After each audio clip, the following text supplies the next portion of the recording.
Karibuni tutafakari kwa pamoja juu ya maisha ya watakatifu, ikiwa leo tarehe 18 Novemba.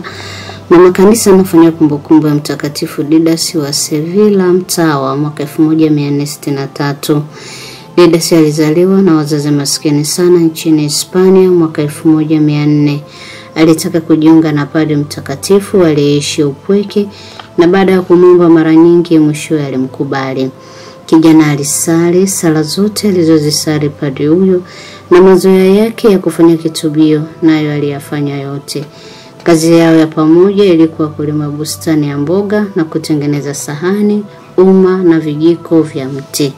Baada ya miaka kadhaa alirudi nyumbani, lakini hakukaa sana. Akaingia utawa Mtakatifu Francisco, akawa bruda katika shirika lao.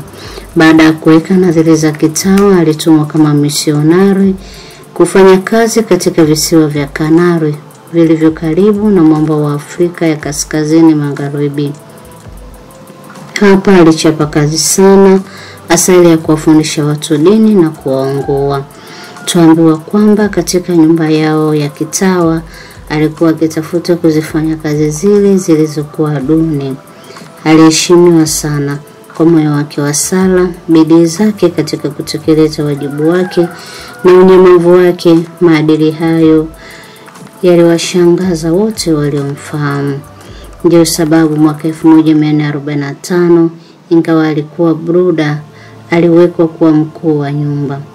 Miaka 4 baadaye alihamishwa na kurudi Hispania.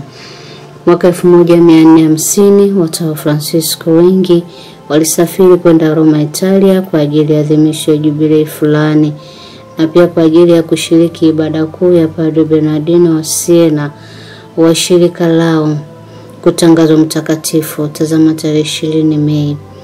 Bruda Didas naye alipewa nafasi ya kwenda. Wakati ule ugonjwa wa tauni ulianza kuenea mjini Roma, na kwa bahati mbaya uliwaambukiza wengi watawa wenzake. Bruda Didas alijitolea kwa moyo wake wote kuwauguza, na kama si kwa ajili ya bidii zake, hakika wengine wangalikufa. Inasemekana kwamba wengine walirudishia afya kimuujiza kwa nguvu ya sala zake.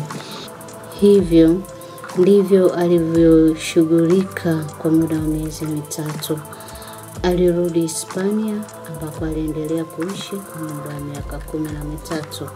Mwaka 1463 aliugua sana, akafa akiwa na msalaba mikononi, akidondoa maneno ya liturujia ya Ijumaa Kuu ya siku zile: mti bora, misumari bora, wachukua uzito ulio bora.